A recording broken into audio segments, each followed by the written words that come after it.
4-finger approach and put it all over the entire kit to a metronome.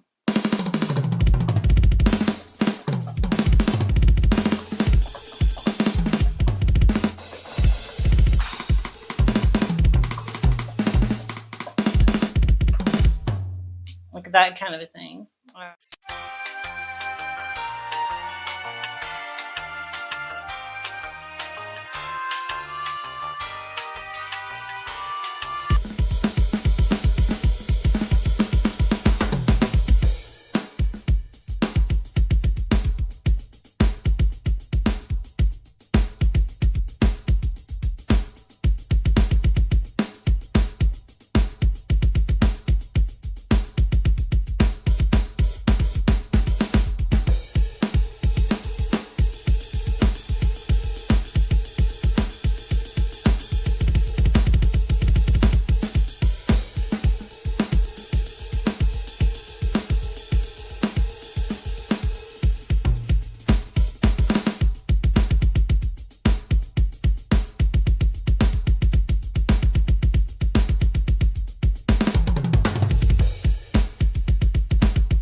Hello, guys and gals, finger drummers, drummers. I wanted to go over 2 main things in this video. So one, the general layout and other features that I have covered or didn't cover in the other video about the Yamaha FGDP series. So that, and then probably more importantly, my personal approach and techniques to finger position as it relates to playing any type of a beat or any type of a solo, etc., that you can think of, or stylistically. So some big secrets are about to be revealed in this video, and then hopefully that will link back up to how this relates to this layout and why I think this is a really brilliant layout in general. So let's get to it. So first and foremost, I'm going to go over like my basic hand position that I start off with when I'm constructing beats or thinking about it or just basically anything. And that is the 2-finger kind of a C shape. So my dominant hand is the right hand. So if you were left-handed, you would want to maybe on this type of unit, you know, obviously if you're playing 16-pad standard thing, you're going to have it laid out accordingly anyway. But so I start off with the C shape, and that is going to be the hi-hat and the bass drum. So there's a lot of different reasons why that is the best formation. So on this particular unit, I have access to the ride cymbal in the bass drum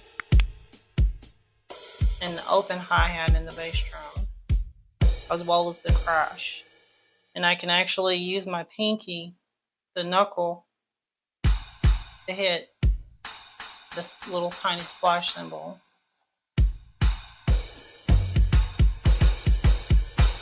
Right? And the basic reasoning is this. So like if we're going to play like a standard 4/4 rock beat, you know,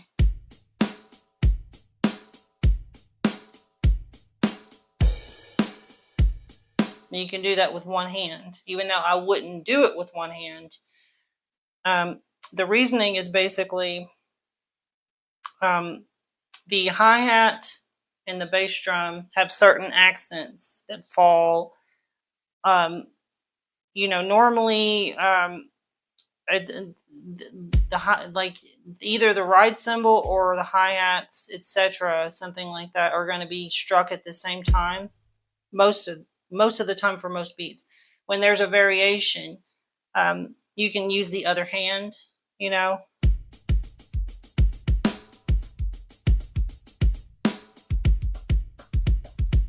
Or, you know, use a rocking motion. So like I sometimes I use a rocking motion. So like if I was going to play a basic Latin type clave or something,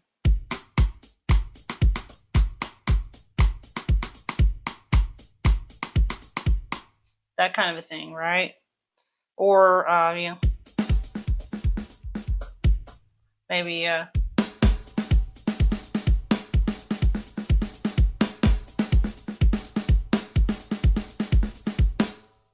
you know, kind of like the drum beat that was played on the original version of Spain by Chick Corea, you know, like that kind of a thing. That's a little more advanced, maybe, than what we need to cover starting out. But the point is, this gives you control of both the hi-hat and the bass drum accents from one standard position, which is your right hand in the C shape. And then from here, we can either focus on, you know, adding ghost notes, right?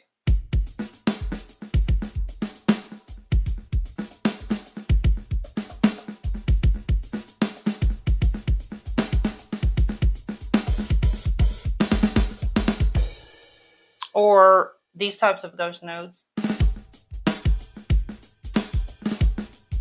And then here, I'm actually doing an accent of the ride bell with my pinky finger.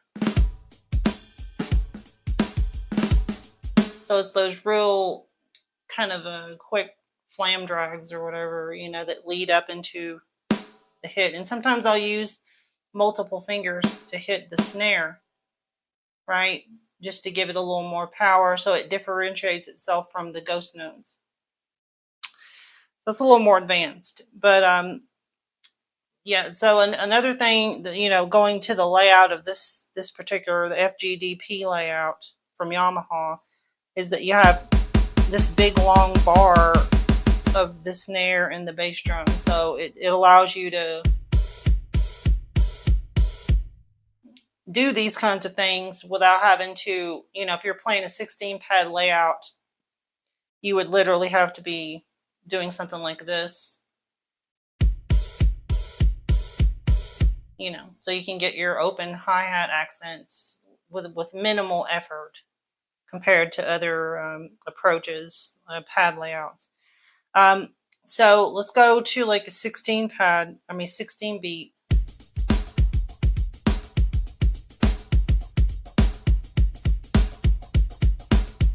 Okay, you see, I can do a whole lot of different variations of a 16 beat because I've got two hi-hats, right?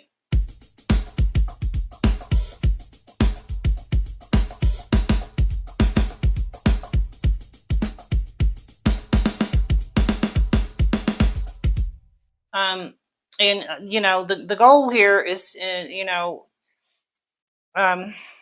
just kind of as a pointer, if you're playing a 16 beat, you don't want to be hitting it as hard as you can.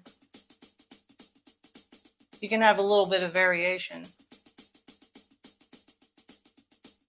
in volume, you know, in different, you know, maybe in some beats you don't even need the whole 16th. It's just, you know, you're leaving off one note, or you know, but the illusion will be that you're playing a solid 16th hi-hat pattern, you know. There's different ways to do that. And again, having it laid out like this. So like, let's say,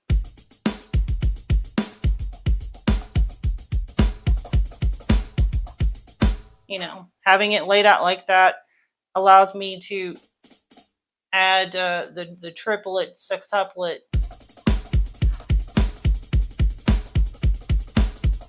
right, very easily with my left hand.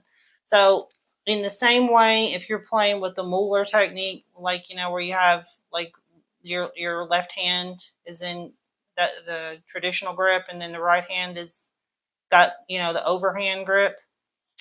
This is sort of similar the way I approach finger drumming. So like my Mueller technique is to basically have my left hand in one formation ready to play those kinds of accents. And there's a whole theory behind this. I promise you it makes a ton of sense. And you know, it can also applies to jazz. So like if we were to play a basic jazz beat, so we got like 1, 2, 1, 2, 3, 4, 1, 2, 3, 4, 1, 2, So the hi-hat being on beats 2 and 4, right?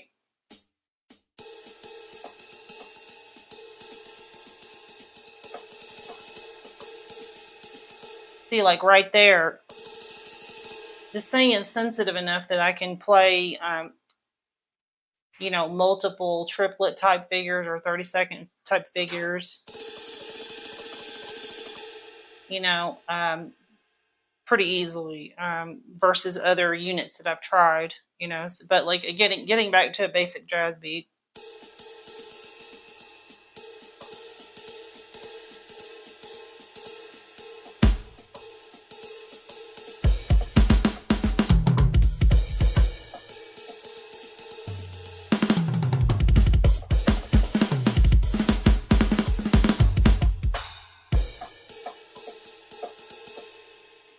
Your left hand on the hi-hat is going to be like your anchor that keeps you on track, right?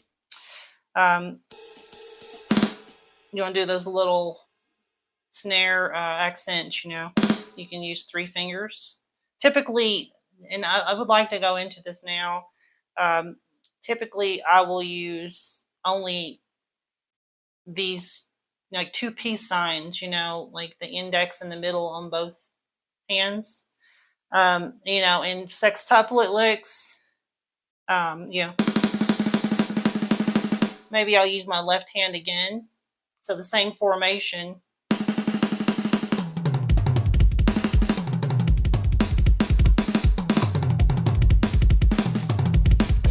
Right, same formation as before.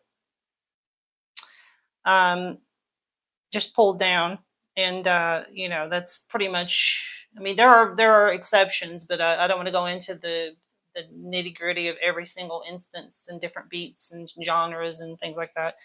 But it's also useful for playing like double bass patterns, right?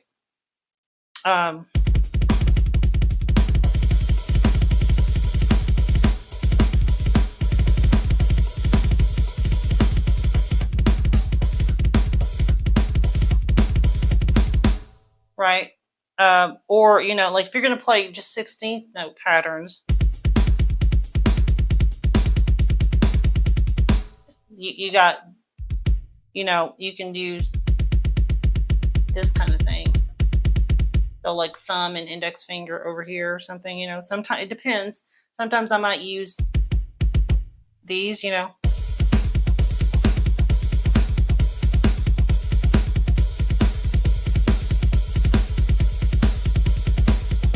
and then so it's being completed like this.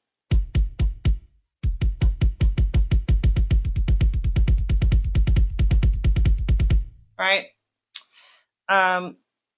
So there's one basic approach there. The FGDP layout has your toms laid out so that it's like high, high, middle, middle, low, low, right? So a lot of times, I focus on playing double notes with my left hand again. There, So it just makes more sense. Sometimes it'll change up, particularly when there are 30-second notes involved, or different groupings of maybe like 5 or 7 or 9 or something weird. I might try some different fingerings, but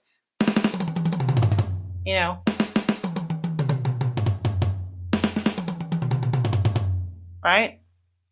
So 1 EN to 2 EN, except double the value from 16th to 32nd.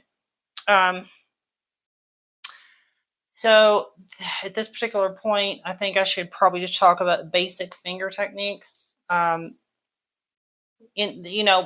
rudiments and things like that. It's kind of necessary to be able to play at different tempos. So I used to practice with a metronome a lot and just play to like drumless tracks on YouTube. So like just 2 fingers, like the David Haynes if you've never seen David Haynes, he's like the inspiration for me starting this whole thing. You need to check him out. It's David and then Haynes. But you know, you might want to start off just 2 fingers, you know, and try all the different rudiments and different accents that you can think of.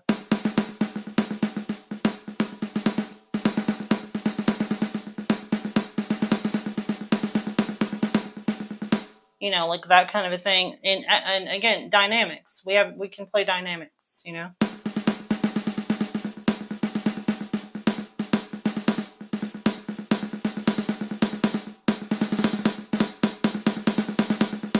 And then there's different approaches here too. Sometimes so I'm using 3 fingers, but I'm playing a 16th note figure because the left hand alternates. Like 1 E and 2 E and right?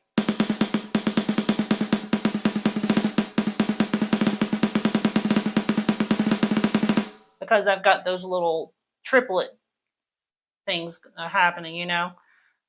Similarly, you know, alternating these 4 fingers, right?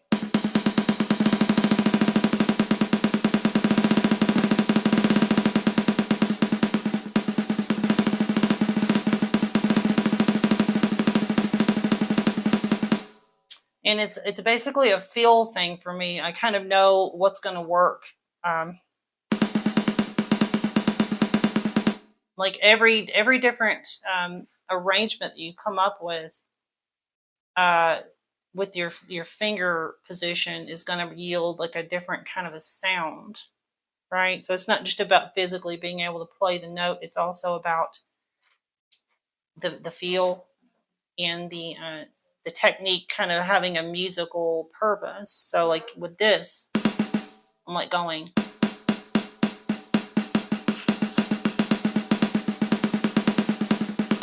I'm literally doing a wave back and forth. So while I could just go,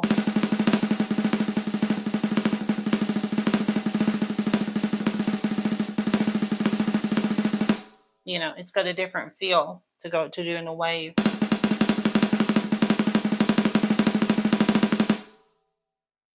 So you want to take that and then take, for example, the triplets or the 32nd 2 finger on both, you know, the 4 finger approach, and put it all over the entire kit to a metronome.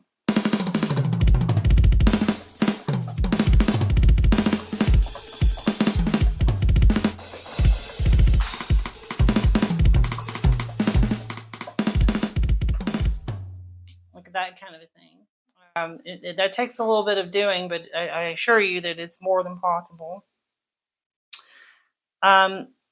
Yeah, so from here, with that in mind, we can kind of begin thinking about more complex grooves and solos. Okay, so I do this thing that I call groove soloing, and that's probably a good place to start once you get the basics down. So like once you're able to play, not just like, you know,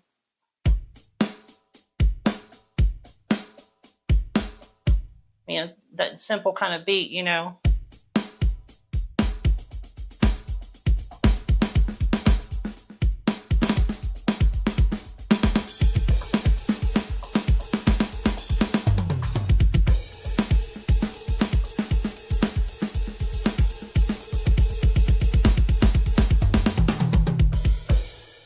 You know, and kind of elaborate on it. You know, and studying a lot of drummers, seeing how they would take something like that, you know.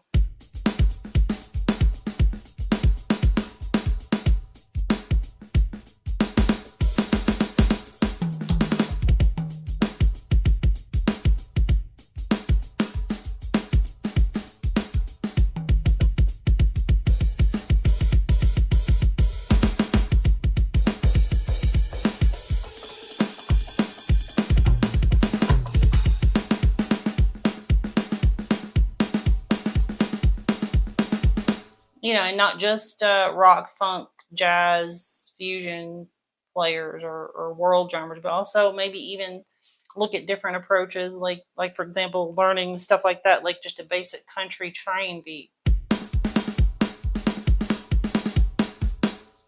And this is kind of the same thing as this. Only thing is that you just like maybe I'll use 2 fingers here, and then one on the bass drum here, and then here 2 fingers,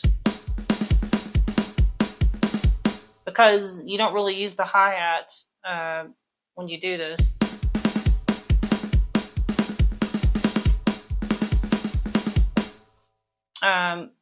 It's the same principle as the other one, though. Yeah.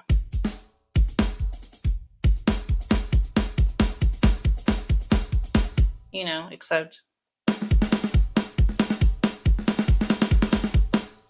anyway, that's kind of a weird side issue, but yeah.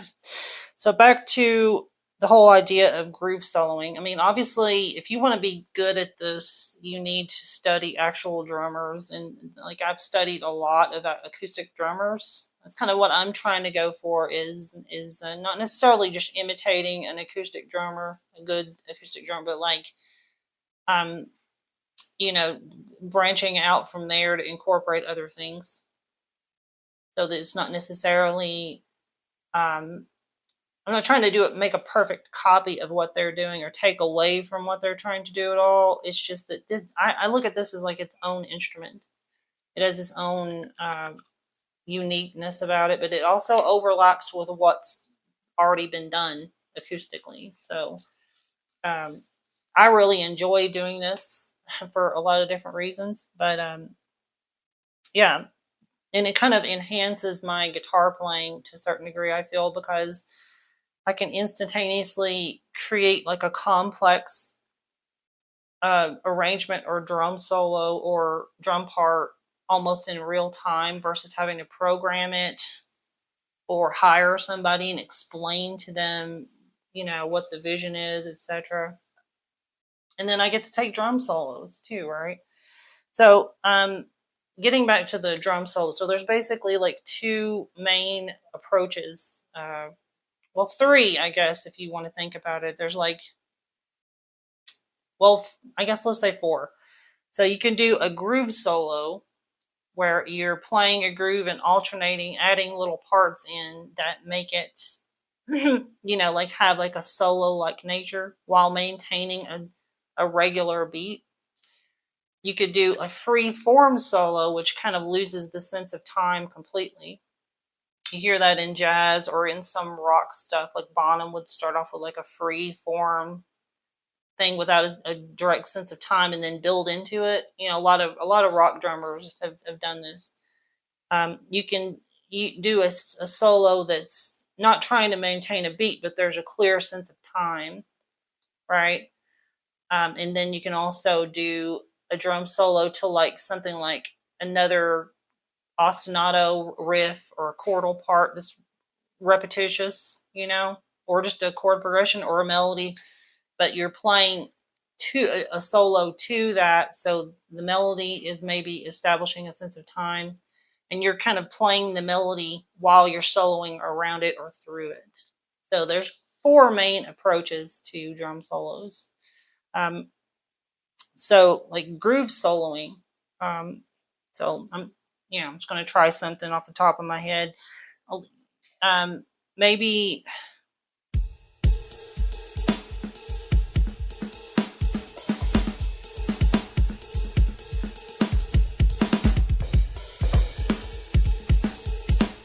so like a fusion beat like this, for as a basis. I'm just kind of making this up, by the way. So if I make a little flub here and there, don't crucify me,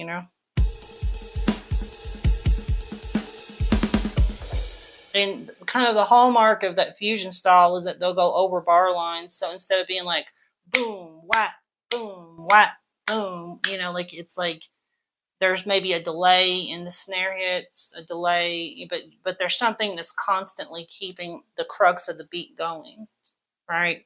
So, and then it's you hear a lot of different really advanced players like Vinnie Colaiuta or Dave Weckl or Gary Husband or any of a slew of people that have played with John McLaughlin doing this kind of thing. And it's really fun. Sounds really hit. But like if you were to take that and do a groove solo with it, right?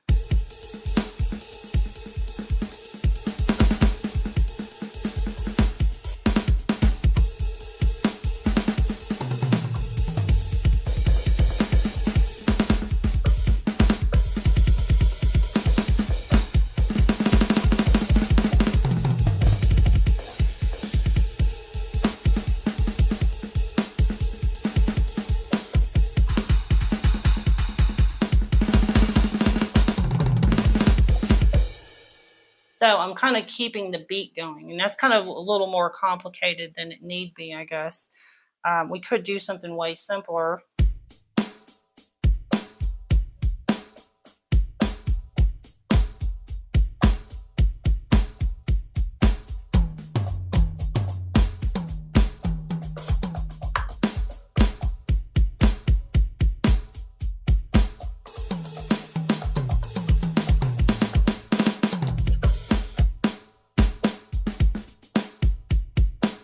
And I switched hands there where we were doing the left hand formation of the C shape, just to keep a basic bass and hi-hat going, while the right hand is kind of just adding. It's like dun dun dun dun dun dun, you know. See?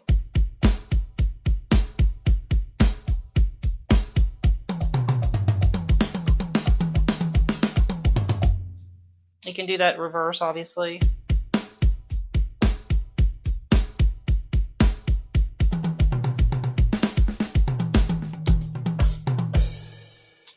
Sometimes I'll use this when I really want to get this formation with the left hand, when I really want to get separation. So, yeah.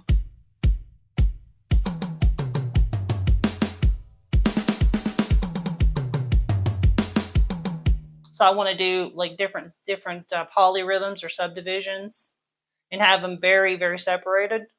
I'll use that formation. So you could do like super triplets or something with the right hand and have the left hand going and then switch back to the regular formation. So what was number 2? So yeah, like a free form, free time kind of a drum solo, right? Again, that's more about sound than anything, you know. You could have like a very slow tempo in your mind or something, but you know, you're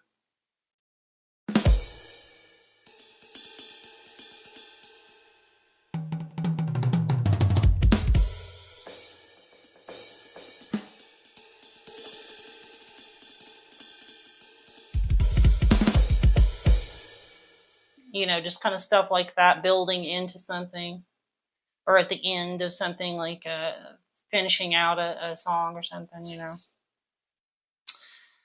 Then you've got drum solos, which are not groove solos at all, but they are definitely trying to keep a basic beat going, you know. So like this kind of tempo.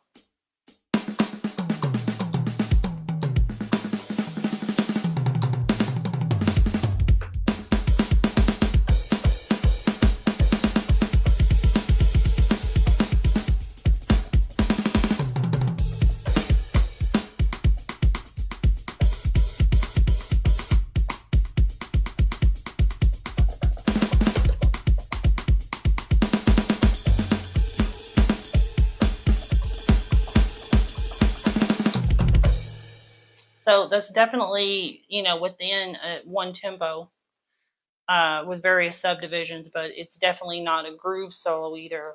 And then, of course, the last example, I don't have anything ready to rock and roll for that right now, but I've done that in other videos, and I do that in about every tune.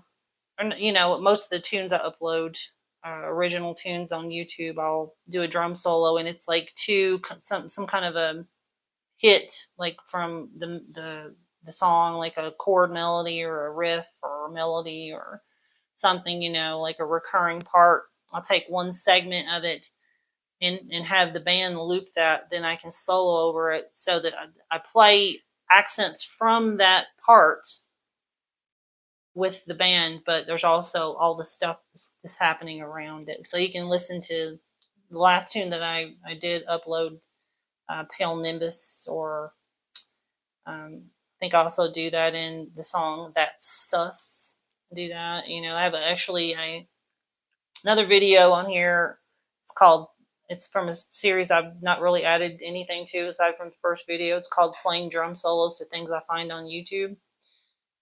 And that's exactly what I just described, like the example for. It's playing a solo to a riff, And that's that particular clip's kind of influenced by like Dave Weckl, a little bit of Kali Yuta, that kind of thing. Those two guys in particular are probably two of my biggest influences. Aside from just learning certain things from different people, I guess like different drummers that have played with Steely Dan are a big influence on me too, like Bernard Purdy or Steve Gadd. But for the pyrotechnics, a lot of the stuff is coming from Weckl and Kali Yuta, amongst other people. Tree Lutger too, and a slew of other Indian drummers, and just you name it. I've listened to hundreds and hundreds of different players. They're kind of all like I've been listening to Nate Smith recently, so like a lot of that language is in my ear. But yeah, that just about covers the basics. I might actually. I think one of the things that helps you level up when doing this is just starting off playing beats, and then kind of playing to a metronome, and then moving on to like playing with drumless tracks that you find on YouTube, and then do that every day for several months, and then you'll be able to keep time a lot better. And because I kind of tend to record the guitar stuff to a click and then go back and record drum tracks after the fact, which is kind of like very weird thing to be doing in general, compared to the way a lot of people record, which is like, let's do the drums first with the band or something, and then kind of like, then redo our parts on top of the drums, or something like that. Which sometimes I do for recording projects. I'll do that. But yeah, but once you get all that down, you've got some basic grooves that you can play. And I guess there's really 3 layers for most beats. It's like you got stuff with a lot of hi-hats happening,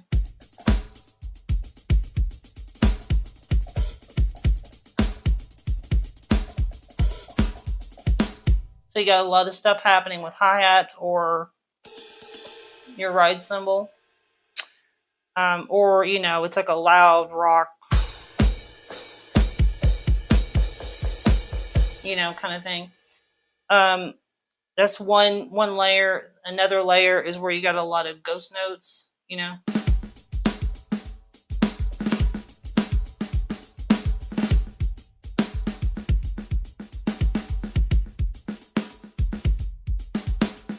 Or, it's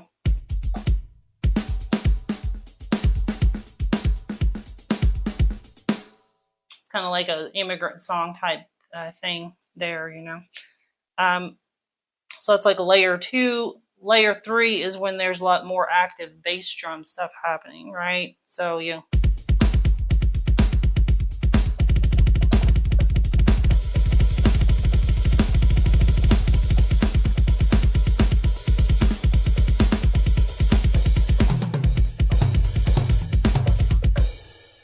So that's for more often than not. That's kind of like 3 different layers of different types of beats that are happening, regardless of what the meter is, or what the style is, or what the song is, etc., etc.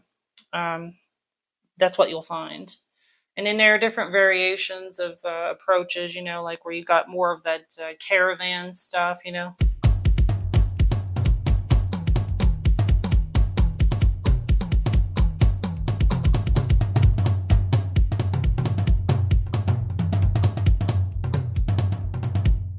hear that not just in jazz, but rock and pop and different songs. You know, like there'll be little breakdowns that instead of playing like a regular full beat with hi-hats or cymbals on top, it'll be, you know, like that kind of thing, you know.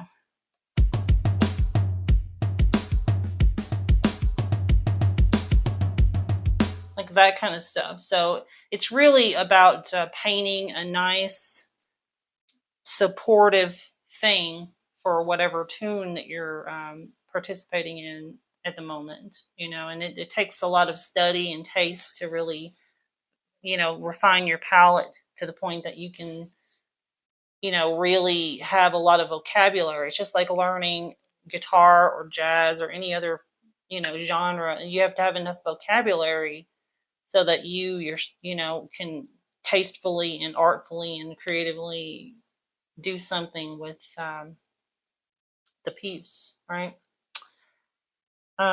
So with that, I think I'll show you the final thing here, which is something that everybody generally wants to know how to do, and that's how to play like, you know, like a purdy shuffle or like those ghost note shuffle type grooves. So I'm just going to show you like one way to do this real quick, and then I'll just after that play like a little drum solo using that same formation. I would like to point out too, in the very beginning, the intro section was inspired by Knight Rider. So I was trying to do like a Knight Rider-ish type of a groove thing that kind of uses like a variation of the intro from rock and roll, you know, except in a faster tempo with a different tempo with a different set of accents and flam drags on the snare and all that shit. Yeah, and again, before I get into the purdy shuffle with the ghost notes, you know, that the intro was like I was using 2 C formations, so like brackets, like parentheses, you know, and that'll let you do a double bass and a double hi-hat simultaneously. Like, so you can do a 16th beat, but with double bass. Otherwise, you're trying to do some kind of goofy thing like that, which doesn't make sense because you want these 2 things to be in time always, right? So why not just put them on the same hand?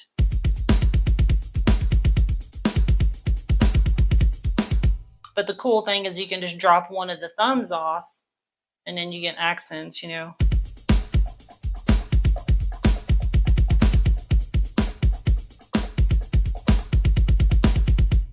So it's just learning how to remove your thumb from the equation. Kind of a neat little technique. Anyway, let's get to this triplet shuffle. So I'm going to slow this way down.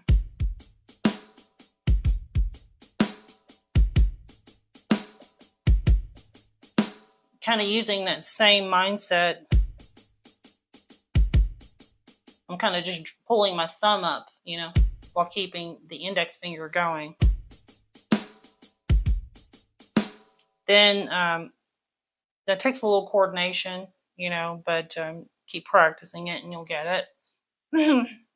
Then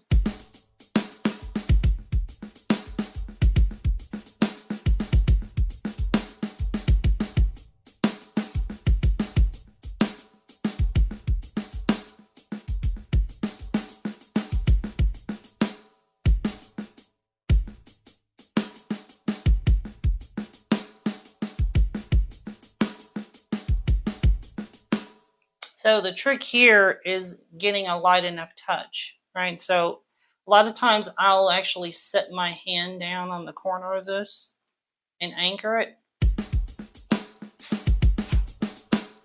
And then that way I can get a real light touch.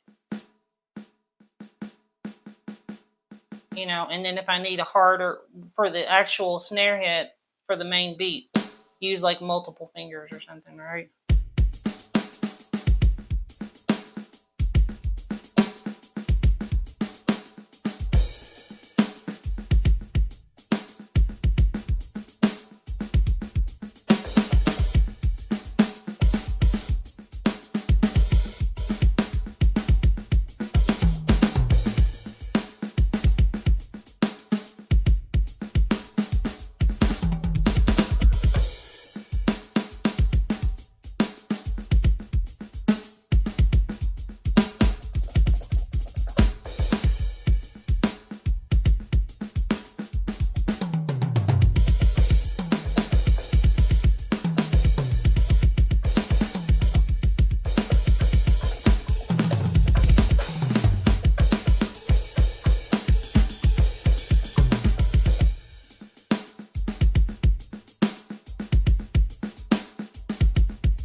So yeah, it just takes a while to develop the right touch for that, so that you have the right volume for the snare hits.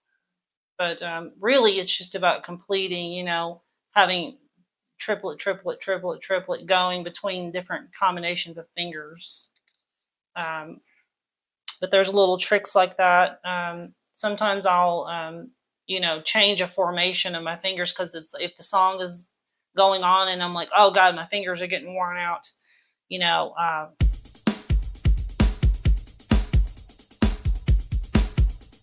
Like that, you're doing that for 2 minutes and you're like, oh shit, my fingers are getting worn out. Maybe you can switch over, so like, right, to,